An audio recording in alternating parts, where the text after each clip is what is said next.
whether you eat or drink or whatever you do, do all to the glory of God. Now, what did he choose as his examples?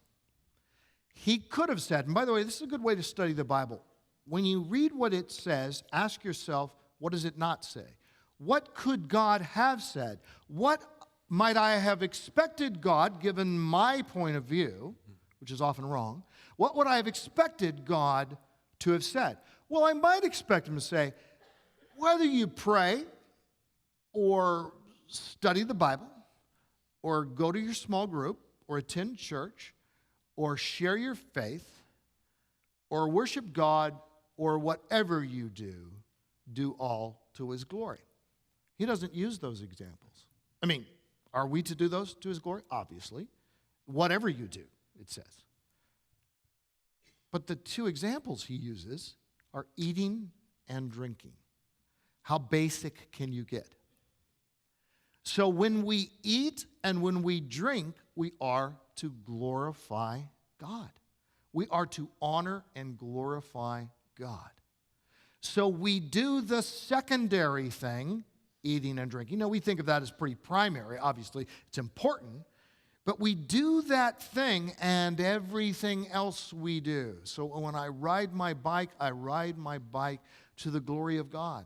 And sometimes I have some of the most intense and wonderful, happy and worshipful times with God just riding my bike. And sometimes I'll get out there and I'll take one of the earbuds and put it in one ear, hopefully staying safe enough, especially when I'm crossing streets, but I'm on the Springwater Trail, and I'm listening often to a novel, a story.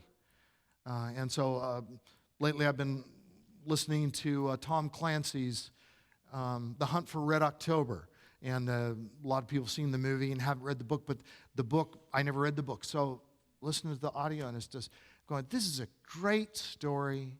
It's fun. It's beautiful. God, you're with me. You're the teller of the great story, the great redemptive story. The story I'm listening to is but a shadow and a reflection of the great story, but the drama of the plot is something you've given me a taste for, a desire. Is God displeased? Now, are there some things novels I could be listening to that God would be displeased with? Yes. The kinds of things that would lead me towards sin and tempt me and that sort of thing. But, I'm not tempted to hijack a Russian sub, and so I'm fine with that. And so I'm just enjoying this story. God's with me. I don't feel like, okay, now I got to go make up for the fact that I rode my bike and listened to a good story. And I got to, check off a box and do something spiritual instead. By all means, I should do the spiritual things, the things we normally think of spiritual. But whatever we do, we're to do it to the glory of God. So we can experience greater happiness in the secondary source if we recognize its origin in the primary.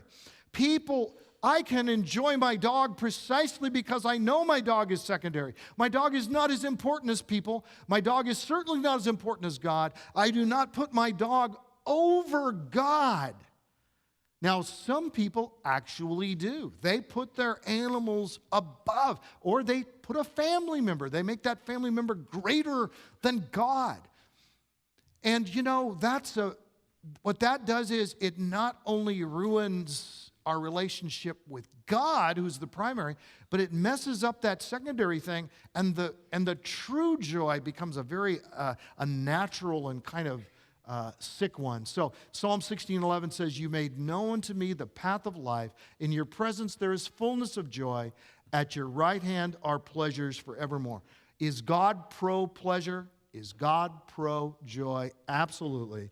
And Spurgeon said, "As there is the most heat nearest to the sun, so there is the most happiness nearest to Christ." Does that make sense? It does to me in a way that probably it didn't at one time in my life. But it so makes sense. And the more you experience, the more you taste and see that the Lord is good, the more you get it. The more you go, I don't have to say, as a rule, I will never watch television again. It's sometimes where, when you get into other things that just drive you more in terms of your joy, and you find satisfaction in visiting your neighbor and studying God's Word and listening to, Nancy and I are listening to Focus on the Family drama. You know, the radio dramas, they're so great. And there's one called, a new one called C.S. Lewis at War, something like that. But it's taking, when he wrote Mere Christianity, and it was in World War II when he did radio talks for the BBC. Those things you can delight in, not because television is inherently evil. Some of it is evil. It's not inherently evil. It's not the medium that's evil. I'm not interested in that when I get my greater joy in other things.